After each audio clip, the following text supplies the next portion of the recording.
बिस्मिल्लाहिर्रहमानिर्रहीम। शुरू अल्लाह के नाम से जो बड़ा मेहरबान निहायत रहम वाला है।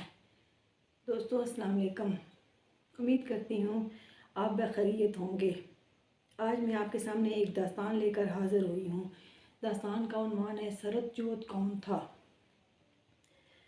दोस्तों ये धरती जो कुर्रा अर्ज़ है एक भेद है और सरद जोत भी ज़मीन के भेदों में से एक भेद था। ठीक है, तो आइए दास्तान शुरू करते हैं, मेरे साथ रहिएगा। और दास्तान शुरू करने से पहले मैं आपको बताना चाहूँगी कि इस दास्तान के जुमला हकूक़ मेरे पास महफूज हैं। ठीक है, ओके, चलिए शुरू करते हैं। सरद जोत कौन था, इसका उन्वान है। दोस्तों कुल 4 युग हैं। नंबर 1 सतयुग, नंबर 2 त्रेता युग, नंबर 3 द्वापर युग, नंबर 4 ठीक है कल युग। 5000 साल का एक युग होता है। कुर्रा अर्ज़ कैसे वजूद में आया। फ़लसफ़े के बानी तालीस 550 था 624 ने कहा ये दुनिया पानी से बनी है, इसका असल पानी है। तवील अरसा बाद हेराक्लिस ने कहा आतश से बनी है। फिर एमी वक्लीस ने आग, हवा, पानी और मिट्टी का नज़रिया दिया। दीमाक्रिटस के ख़्याल में दुनिया एटमों का मरकब है।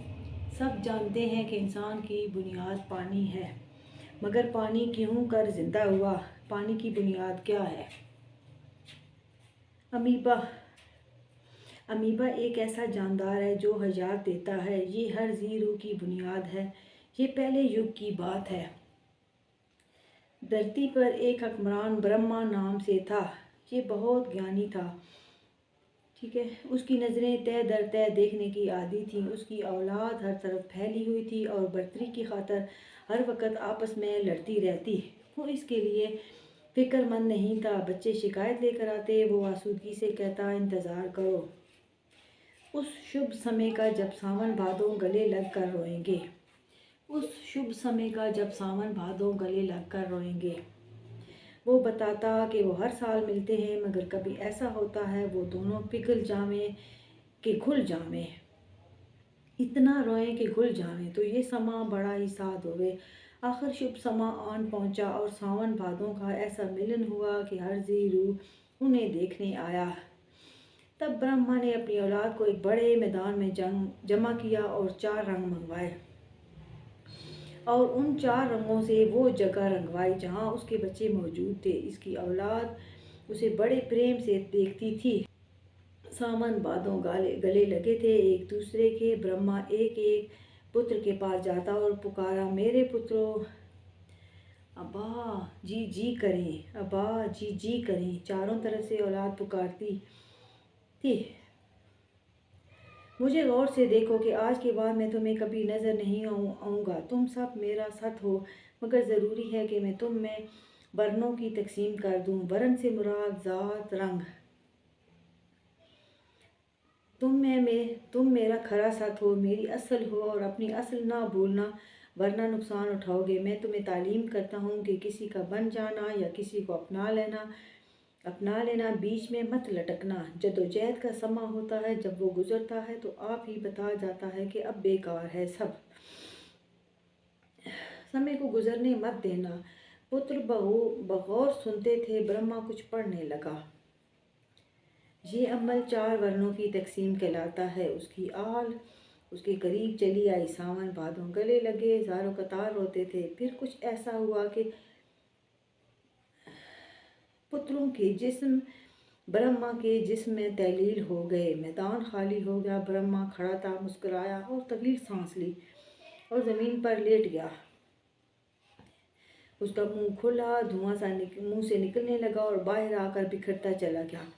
धुआं मुतजस्सम होने लगा। उसके पुत्र वापस खड़े थे। हम ब्राह्मण हैं, आला नस्ल। उन्हें सर का रुतबा मिला। ये पुजारी शायर और पुरोहित होते हैं। सूरजवंशियों क्षत्रियों की विलादत उसके बाजुओं से हुई। ये शमशीर जन अमाली हुकूमत शुरफा और हुकूमत का इसहिकाक ठहरा। ठीक है, ये तबका इन्हें धड़ का खिताब मिला।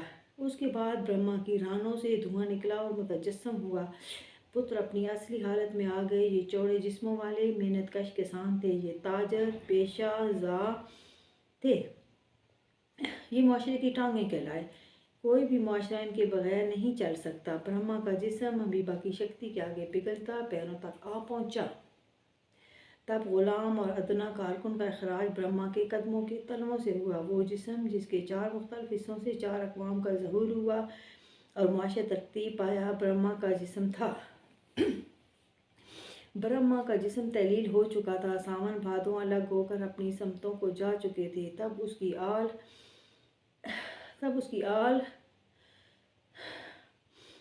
आल जी भर कर रोई और अपने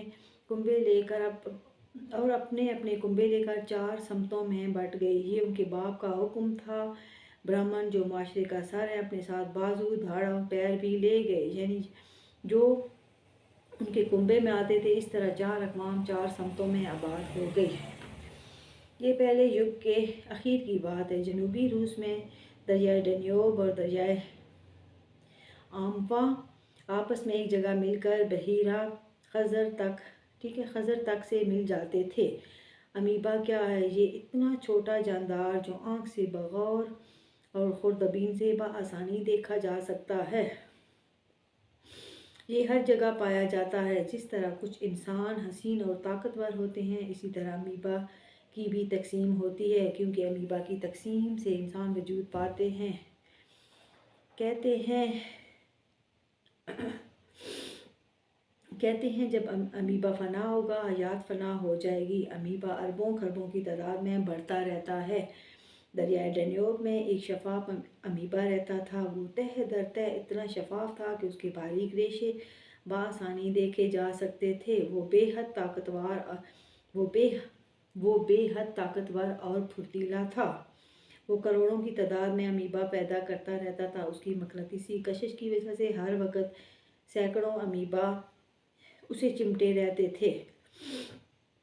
अमीबा का एक मुंह होता है। शफाफ अमीबा किसी सोच में डूबा रहता। ठीक है, 1000 साल तक अमीबा सोच में डूबा रहा। इसे खुद भी नहीं पता था कि वो क्या सोच रहा है।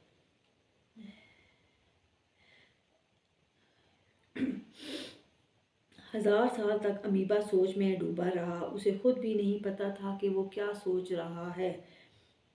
वो बहुत बेनियाज था। अमीबा को पानी बहुत पसंद करता था, लेकिन ज़मीन भी बहुत पसंद करती थी। फिर दरियाए डन्यूब के किनारे एक काफिला आकर ठहरा।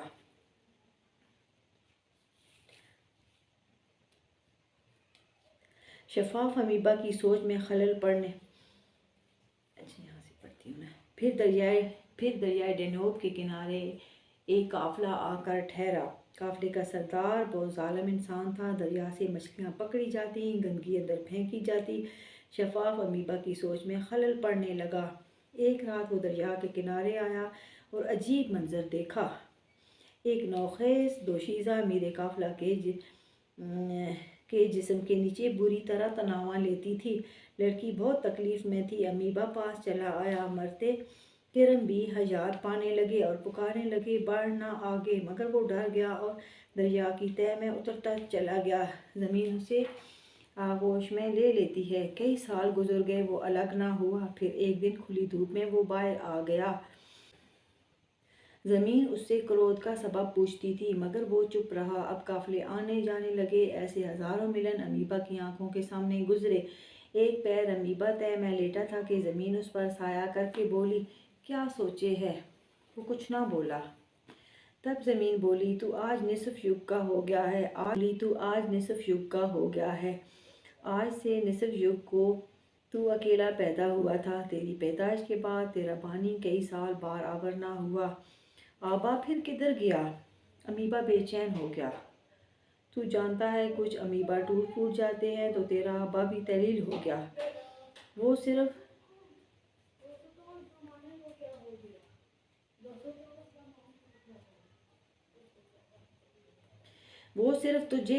तुझे ही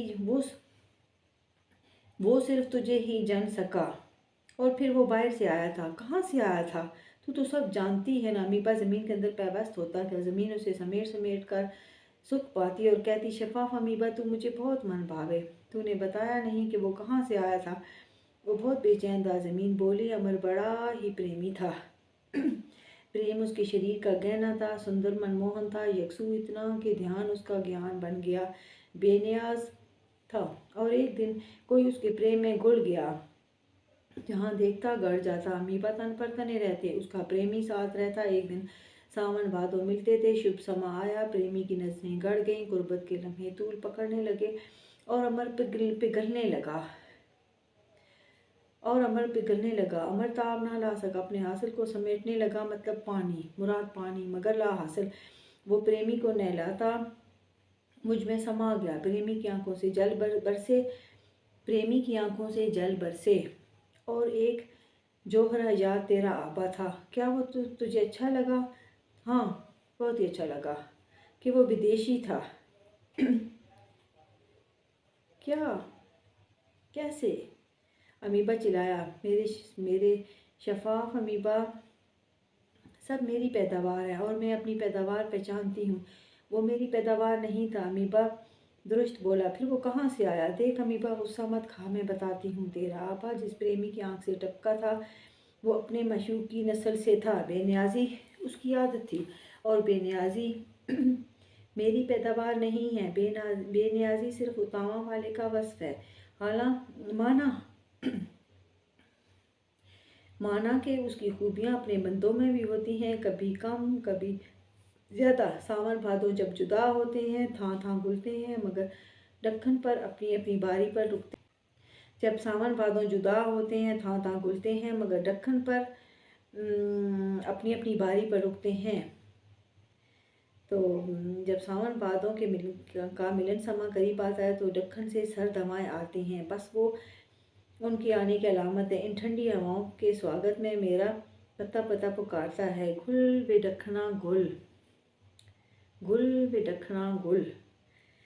मैं जहाँ सावन भादों का शुभ समा होता है, बस जहाँ सावन भादों का शुभ समा होता है, वहीं थां से नई अनवा लेकर आता है, जो मेरी पैदावार नहीं होती, कुरैरा से बाहर की होती हैं। तब वो विदेशी होती हैं। अमीबा नाराज़ हुआ। ज़मीन उसे बताती है, कुरैरा अर्ज़ इस कायनात में एक हरकत करने वाला सैयारा है। कभी कभी ये दूसरे सैयारों के बहुत नज़दीक आ जाता है, जिसकी वजह से कुरैरा अर्ज़ पर मुख्तलिफ असरात पैदा होते हैं जो अंदरूनी नहीं होते।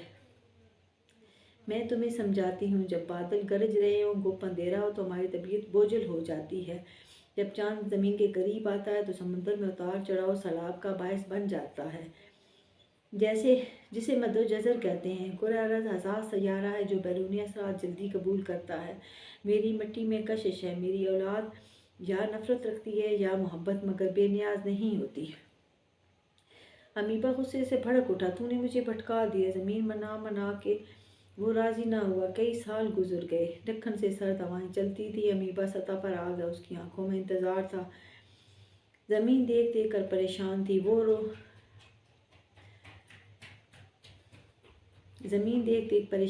रोज़ डैन्यूब से बाहर आकर दक्कन की ओर देखता। फिर एक दिन वो खुशी से उछल पड़ा कि सावन भादों दक्कन से आते दिखाई दिए और शुभ समा बन गए। वो तेज़ी से तह में उतर गया और ज़मीन से टच हुआ। क्या बात है मेरे शफाफ अमीबा, वो बेचैन हुई, आज जल्दी में दिखे हो। मैंने सोच लिया है, मैं धरती पर जन्म लूँगा। मुझे कई वर्षों से इसी सावन भादों का इंतज़ार था। तूने मुझे विदेशी होने का ताना दिया है। एक देसी विदेशी कैसे हो सकता है? मैं यही जांचने के लिए धरती पर खुद जाऊँगा।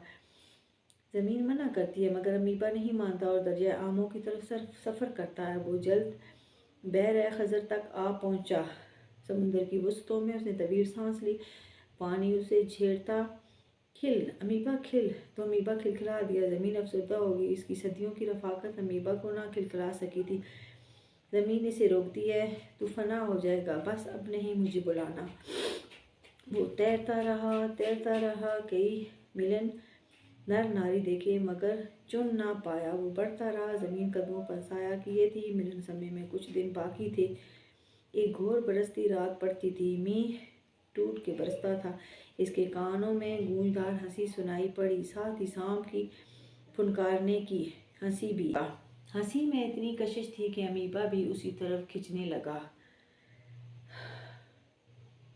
क्या देखता है और देखता ही रह जाता है। दरियाए वोल्गा के पानियों के बीच बरसते सावन भादों में लिबास से बेनियाज हसीनो जमील गंधारा पोरू एक जवान अथरी यूहा नागन से हम आगोश था। यूहा ने उसके जिस्म के गिर्द बल कसे हुए थे। दोनों कभी कभार किसी का जोर ज्यादा चढ़ जाता तो इर्द गिर्द का माहौल एक तरफ की हंसी और दूसरी तरफ की फुनकारों से गूंजने लग जाता। अमीबा की नजरें गड़ी और गड़ गईं। देखते ही देखते यूहा नडाल हो गई, बल खुल गए। वो बेबसी से जमीन पर अपना आप रगड़ती पोरू ने उठाकर आगोश में भर लिया, मगर वो निकल गई। पोरू करीब गया मगर उसने दुम उठाई और कोले पर दे मारी। पोरू दूर जा गिरा और वो यूहा चली गई। पोरू बेबसी से देखता रहा। वो बहुत दूर तक पीछे गया और वहीं लेट गया, मगर वो ना आई तो वो पलट पड़ा। अमीबा तकता था। एक लम्हा ज़ाया किए बगैर कदम बढ़ाए ये थे कि ज़मीन ने हाथ पकड़ लिया। उसने हैरत से उसे देखा और बहुत खफा हुआ। जब तक वो हाथ छुड़ाता पोरू निकल गया। वो गुस्से में उबल पड़ा। तू जानती है ज़बरदस्ती बलात्कार के हिस्से में आती है। तू जानती है ज़बरदस्ती बलात्कार के ज़मरे में आती है। नहीं, ये ज़बरदस्ती नहीं, ये गलत है, नुकसानदेह है। तेरा नुकसान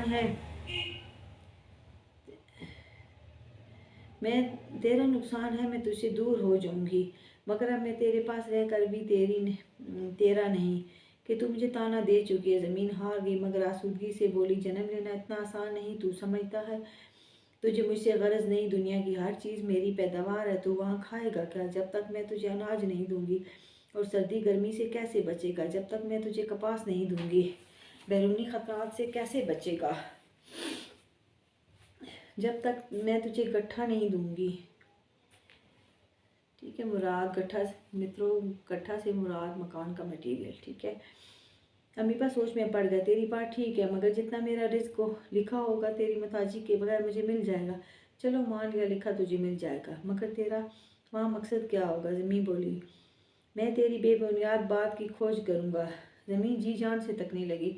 मेरे शफाफ अमीबा, तेरा बिछड़ना सावन भादों बिछड़ने समान होगा। मैं तुझे बताऊं, जब तू शरीर पालेगा तुझे उसी समय पता चल जाएगा कि तू बदेशी है। तेरा जिस्म ही तुझे बता देगा। अगर मैं बदेशी हुआ तो वहाँ पलट जाऊँगा जहाँ से आबा का सत आया। तू जानती है ना, हर चीज़ अपनी असल को लौटती है। विदेशी तो मुसाफिर होता है, सबके खैरात का मुस्तहक, और मैं खैरात खाने से बेहतर लौट जाना समझता हूँ।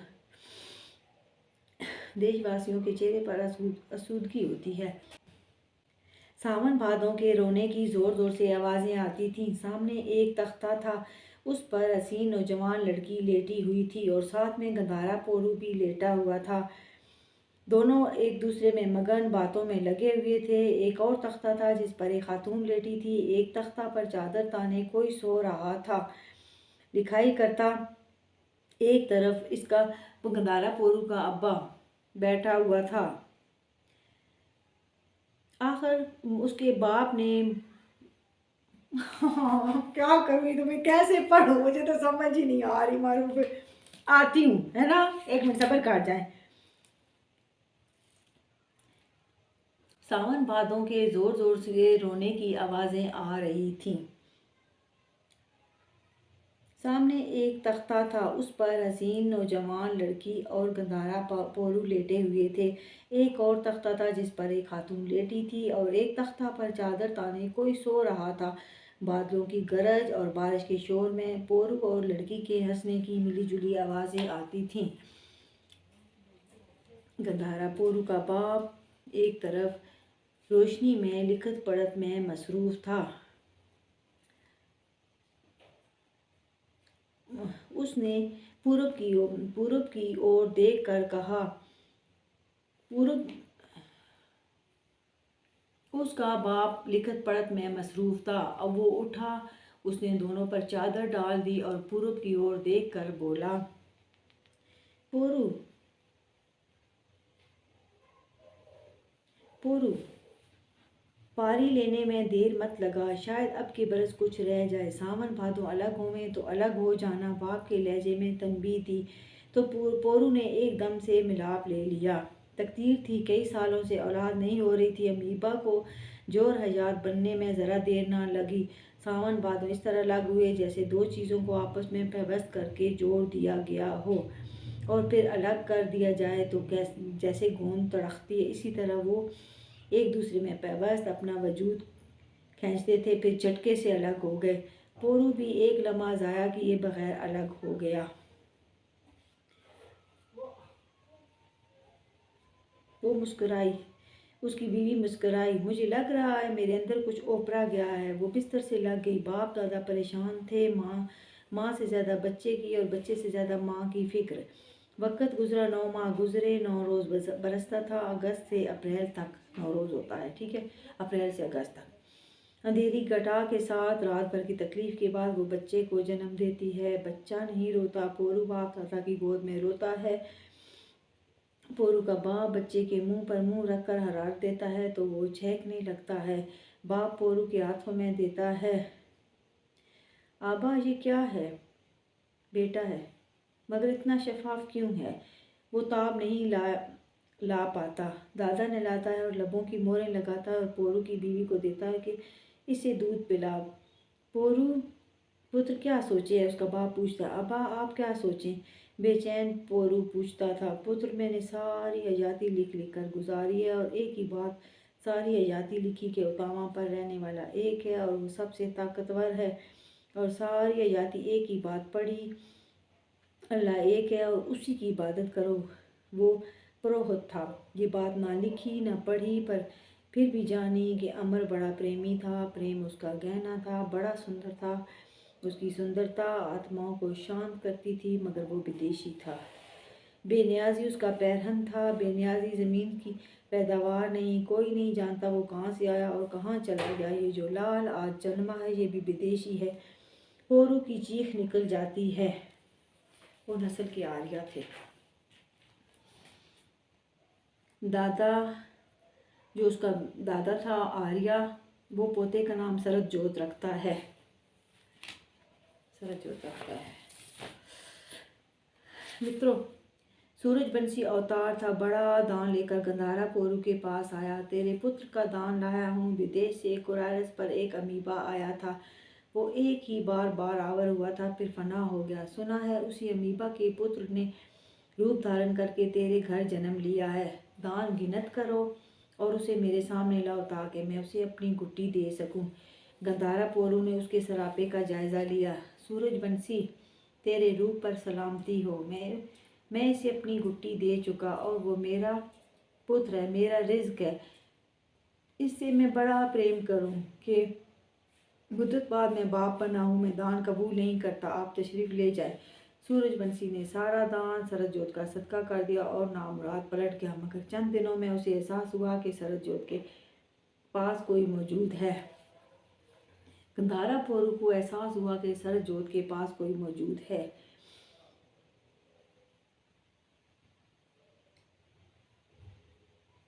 साल तक सरदजोत के पास कोई मौजूद है। साल तक उसे यकीन हो गया। सरद भी निगाह रखता था। बापू को बताया सूरजबंशी अवतार मुझ पर निगाह ना करे, पर हर वक्त उसका ज़हन मुझ पर मुतवज्जा रहता है। कोई पखू पंछी मुझे झांक मारे तो वो शी करके उड़ा देता है। कोई अशरात करीब आवे वो रोक करता है। गंधारा सोच में पड़ गया और लंबे सफ़र के बाद अवतार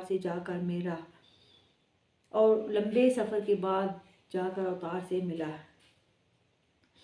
मेरे पुत्र पर निगाह मत कीजिएगा, उसका हुस्न निगाहों की ताब में गहना पड़ जाता है। आप दान लाए तो मेरे ज़हन में ये अछूता ख्याल आया तो मैं दान के बगैर पुत्र लोगों को दिखाता भी नहीं, मगर आपका अपने पुत्र से ज़हनी राब्ता पसंद नहीं करता। गंधारा किसी कदर ज़ब्त से बोला। सूरजबंशी ने उसे एहतराम से बिठाया। मेरे भाई, तेरे बापू आर्या को लिखत पढ़त का शौक़ था। वो सारी ज़िंदगी लिखत पढ़त में लगा रहा। मैं उससे मिलने वोल्गा किनारे आता, मगर वो तवज्जो ना देता कि उसे लिखत पढ़त का जुनून था। फिर तुम हुए, मगर तुम्हें जवानियों से खेलने का शौक़ था। जवान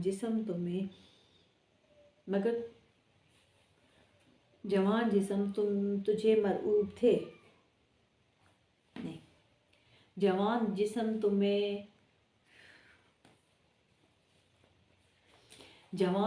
तुझे मरगूब थे, मेरे भाई सरजोद विदेशी जिस्म है। जवान जिस्म तुझे मरगूब थे और तेरी निगाह में अवतार की भी जगह ना थी। फिर विदेशी ने रूप धारण किया तो मैं तेरे पास दान लेकर आया जो तुझे कबूल ना था। मेरे भाई सरजोद विदेशी जिस्म है, इसे कुरैरस का ज़रा ज़रा शौक से तकता है कि ये यहाँ मेहमान है। विदेशी जितना भी रहे आखिर उसे अपने देश पलटना होता है कि ज़मीन अपने देशवासियों की रक्षा करती है, विदेशियों की नहीं। तुम देख लो आर्या रूस में पनप रहे हैं। प्लीज़ मुझे थोड़ा सा पढ़ने दे।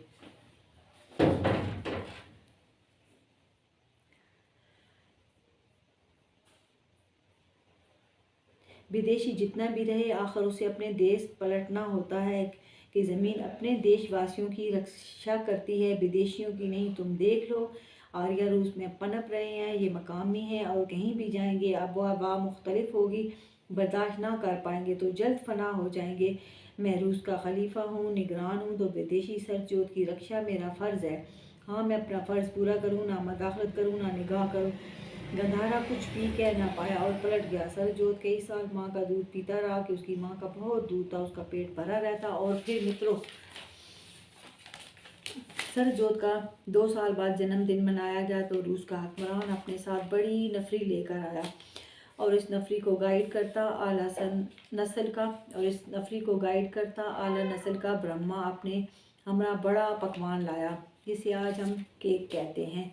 ये पहला युग था और ब्रह्मा रूस की हिफाजत पर मामूर था, यानी कि चीफ ऑफ आर्मी स्टाफ था। और गंधारा पोरू भी आर्मी का सलार था। गंधारा ने सरजोत को आर्यों की तहवील में दिया और पढ़कर हुक्मरान और ब्रह्मा का स्वागत किया। ब्रह्मा पोरू आर्य नस्ल का बेहद ताकतवर और मान मानता वाला सलार था। गंधारा पोरू आर्य नस्ल का मान मानता वाला बेहद ताकतवर सालार था और उसकी वोल्गा किनारे आबाद शहरों में धाक बैठी हुई थी। वोल्गा रूस का कौमी दरिया है और उसके दोनों अतराफ आबादी है और ये शहर के बीचों बीच ज़ारे रूस की सवारी की तरह रवां दवां है। गंधारा पोरू ने ज़ार के हाथ चूमने की बजाय अपने गाल आगे किए तो ज़ार ने मुस्कान में मुंह भर कर दोनों गालों के बोसे लिए, जबकि ब्रह्मा ने गालों के साथ उसके होंठ भी चूम लिए। हुक्मरान उसके बेटे का दान दे चुका था। पैदाइश पर ब्रह्मा पहली बार घर आया था। वो बोला,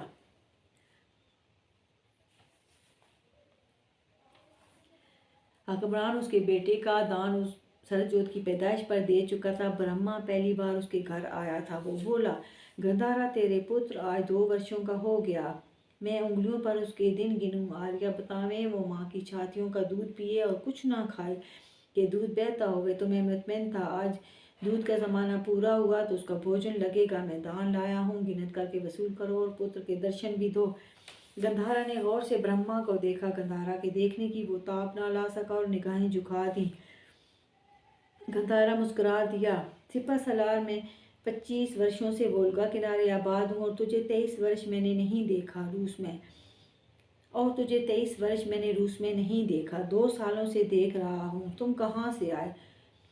ब्रह्मा नर्वस सा हो गया मगर खुद पर काबू पाने लगा। ज़ार ने मदाखलत की, ब्रह्मा तरबियत ले रहा था। 2 साल पहले मैंने इसे भर्ती किया और तुम 2 सालों से ब्रह्मा के अंडर हो तो आज तक नहीं पूछा, आज कैसे ख्याल आया?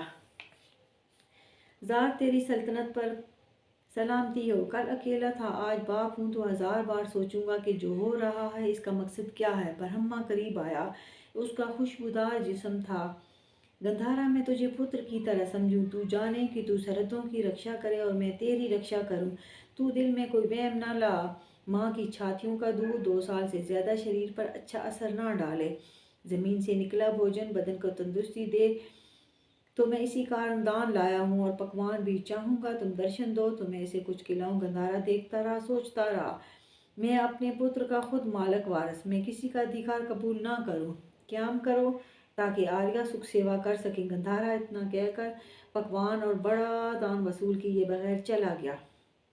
हुक्मरान ज़ार और ब्रह्मा एक दूसरे को तकते थे। सरहद माँ का दूध पेट भर के पी चुकता है तो माँ सोचो में गुमसुम गंधारा के सीने पर उसे डालकर चली जाती है। शरद बाप के सीने से लिपट जाता है, वो सीने से फिसलता, बाप फिर सीने पर डाल लेता। आबा क्या सोचो, शरद ने बुलाया। गंधारा चौंका और उसे चिमटा कर चूमने लगा।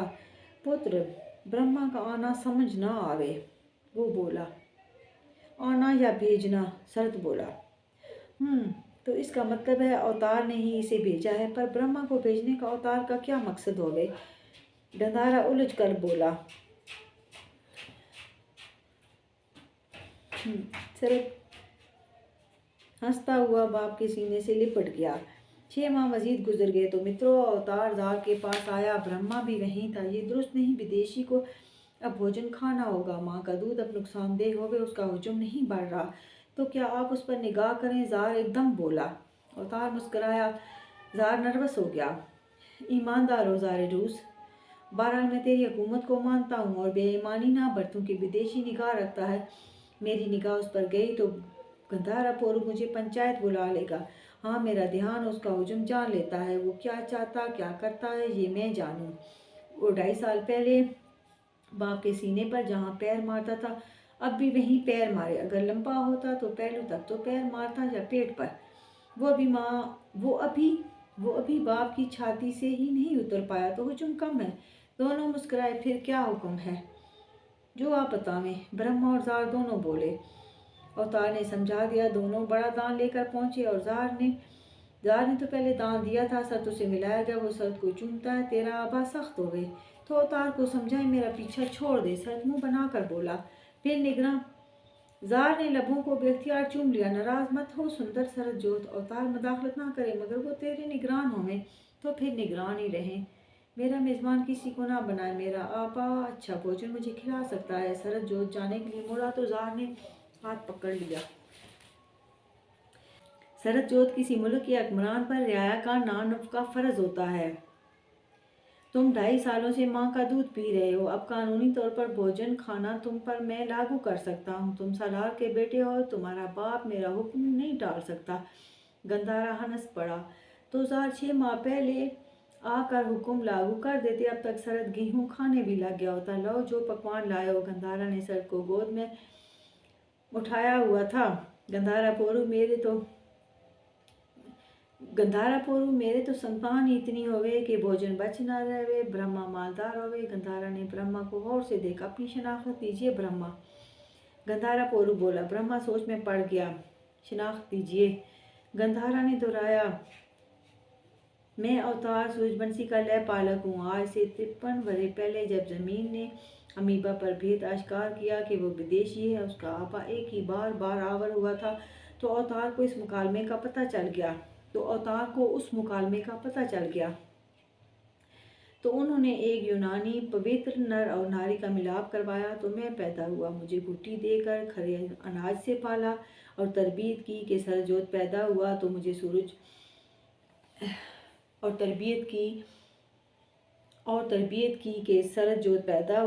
मुझे रूसी फौज में भर्ती कर दिया और मेरी जिम्मेदारी लगाई कि विदेशी की मेज़बानी करनी है, उसका पेट खाली ना रहे। मैं दान लाया, तू ना माना, तो अवतार ने लागू कानून के तहत भेजा है। ठीक है, मैं खुद इतना ताकतवर हूँ कि अपने पुत्र की रक्षा कर सकता हूँ। मुझे अवतार से खतरा नहीं। आप दान की निशानदेही आर्या को करवा दें। आर्या ने देखा तो दान वधीक पाया। शरद को ब्रह्मा के सामने लाया गया। ब्रह्मा ने उसके लबों को चूमा और हाथों से रोटी खिलाने लगा जो शरद को खाना मुमकिन ना था।